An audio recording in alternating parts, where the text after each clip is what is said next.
在这个月，就让我们来讨论我们心中最喜欢的 TED Talks。从 TED Talk 的创始，有许多教材中总是少不了它，它甚至影响了我们简报的方式。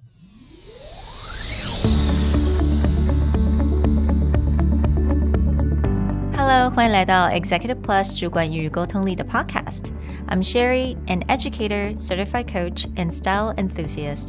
我相信专业有效的沟通是语言跟逻辑的完美结合。And I'm Nick, a startup consultant, corporate trainer, and late-night gaming junkie. I believe great communication requires the right mindset and solid frameworks. 我们希望带给大家职场英语的技能、跨文化沟通技巧与其他能帮助您成为出色领导者的工具。Join us each week as we share our experience, research, and methodologies to take your communication and language skills from good to great.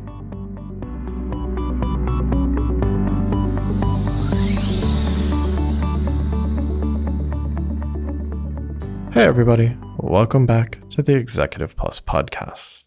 In the month of November, we want to get into TED Talks, but not the way that you would typically expect. There are some amazing things you can learn from TED Talks, especially those top watched ones. But we actually want to dig a little bit more into the tips and techniques of either lesser known TED Talks or things that we think people have missed about what makes these popular TED Talks great.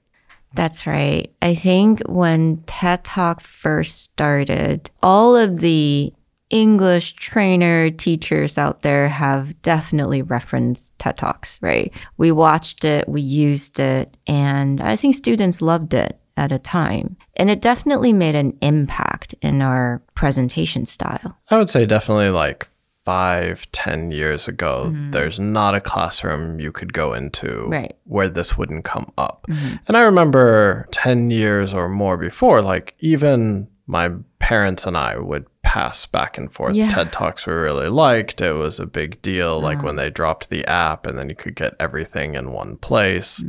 But then I would say, in the last 5 years, I cannot name any TED Talks that I watched that came out post that major thing. Even the ones I would go back and reference were those certain classics or ones that I think did a particularly good job. Yeah, 我还记得以前教书的地方，甚至有一堂课就是 TED Talks. There are books, like textbooks on TED Talks. 但我就发现，就跟 Nick 所讲的一样，在近几年，我们已经很少听到某一些新的 TED Talk 是特别的会吸睛，或者是让人家很想要去 share 转传。But yeah, let's talk about the evolution of TED Talks. And I think there are certain ones that we like. There are definitely ones that we did not like and couldn't quite understand why it was so popular. But I mean, today is just mostly us talking about how we feel about TED Talks and how it influenced our presentation skills and style.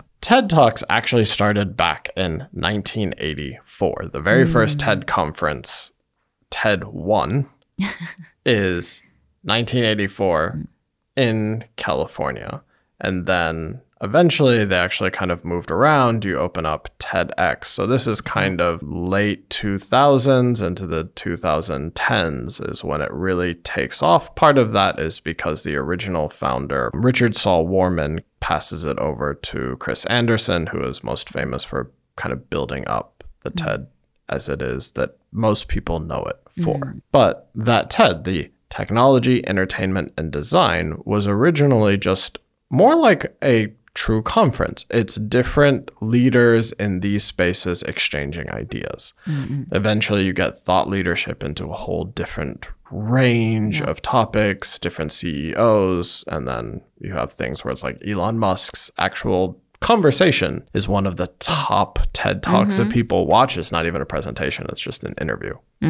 我觉得大家大概都知道我们有 TED Talks 还有 TEDx, right? 所以 TED Talks 基本上它就是邀请到这些专家或者是 industry leaders, 然后有些特别的就是非常有名的人或者有名的这些演讲家。但是 TEDx 它就是比较针对一些 community 或者是学校、学院等等的，或者甚至就是给很多人一些机会能够上台。Now, I think the format that most people are familiar with is that 18-minute maximum talk, and that they actually do a cutoff at 18 minutes because they had done some studies that people's attention span really doesn't go any farther than that to actually absorb information. So that's the range, like a 12 to 18 minute is really that sweet spot, especially for these popular TED Talks. And for a very long time, most people build the idea around that. Now, the interesting thing and where you're seeing this evolve is now social media is the highest form of consumption, especially short form media, TikTok, Little Red Book. Arguably, 18 minutes is probably a very big ask for most people's attention span anymore. And so you do see an evolution of this kind of getting cut down. But the only strong contrast to that is long form podcasts, where some of the most popular podcasts are 2 to 3 hour formats.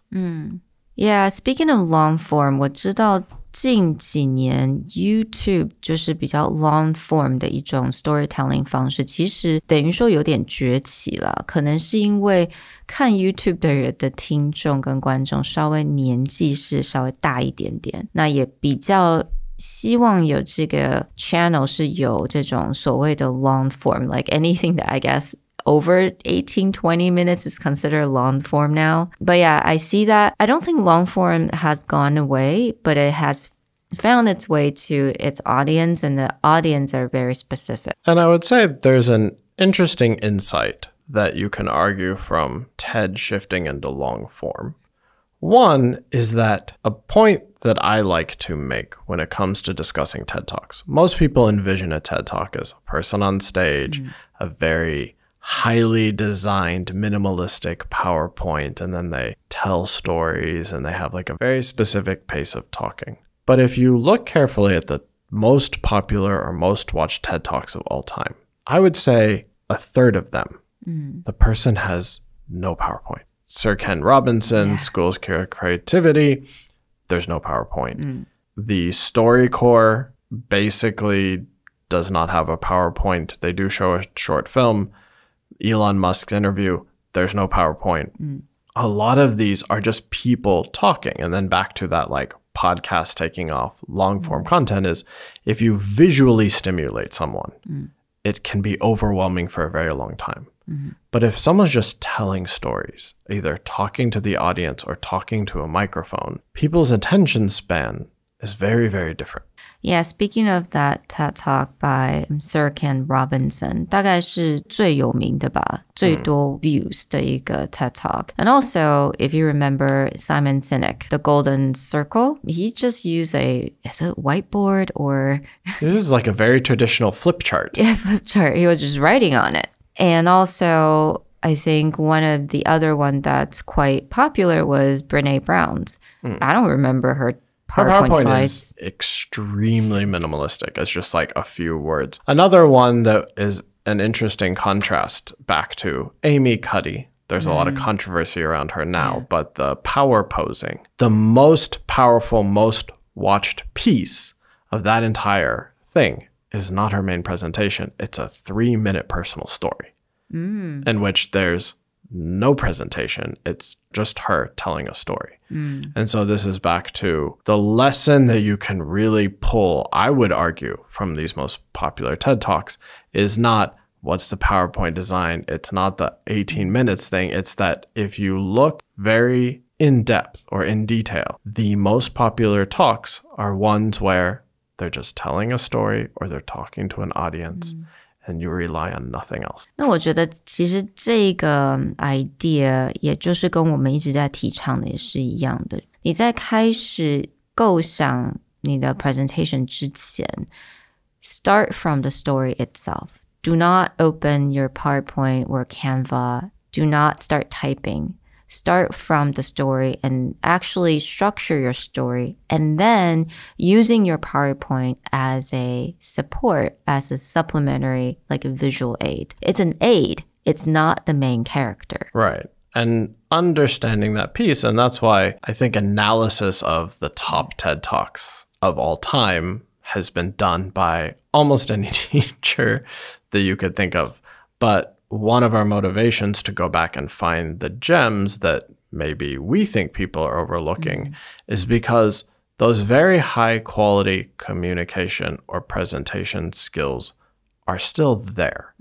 And for the most part, they're doing something very unique that it's not about can you just copy it, but it's about understanding the context or the nuance of what they do and then tying that back into people's daily life. The reality is, are most people going to even give up 20-minute presentation? Not likely. But are there things you can learn from the best stage presence tricks or the best storytelling tricks that are applicable on a daily basis? Yes. And that's really what we want to encompass and dive into with people this month. 在这个月呢，我们也会一一的来跟大家分享我们心中非常喜欢的 TED Talk。那这一些 TED Talk 可能是你平常比较不太会听到或看到的，我们会专门挑一些比较少人去分享的一些 TED Talk， 但是他们还是有非常好的一些价值，很值得分享的。So join us this month as we share the things that we are overlooked or not understood well enough, but that you can still learn from TED Talks. I'll talk to you guys next time. Bye. Bye.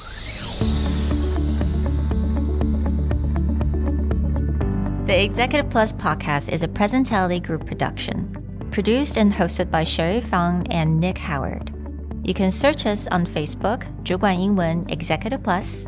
You can also find us on Instagram, Communication R&D, and email us at sherry@epstyleplus.com.